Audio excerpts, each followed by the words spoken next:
We've got breaking news from the Supreme Court, which has just announced it will take up a major case about declaring citizenship on the U.S. Census. NBC's Justice correspondent Pete Williams is here with us. Pete, what's this about? Right. This is the fight over whether a census question will include citizenship. The Commerce Department, Wilbur Ross, the secretary, announced that he wanted to do it.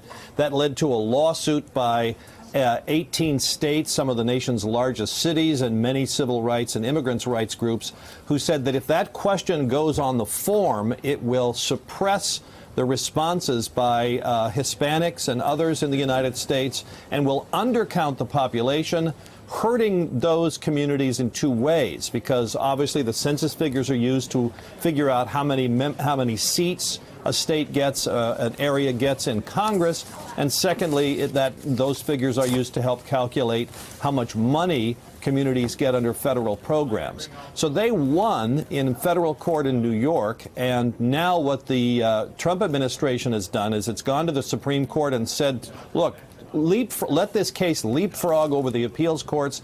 Take it now, because we've got to get these census forms printed. We've got to start printing them in June, and you're the only one who can answer this question. And just a short time ago, the Supreme Court said it will do that. It will hear this case on a fast track in the second week of April.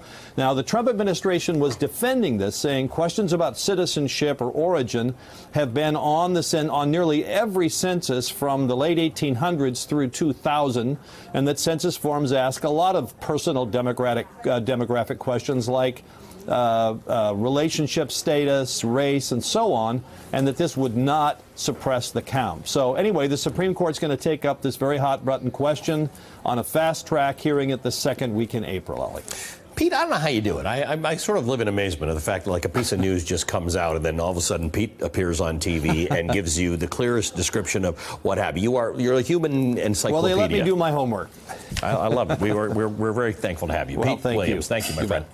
Hey, MSNBC fans, thanks for checking out our YouTube channel. Subscribe by clicking on that button down there and click on any of the videos here to watch the latest interviews and highlights. You can get more MSNBC for free every day with our newsletters. Just visit msnbc.com/newsletters to sign up now.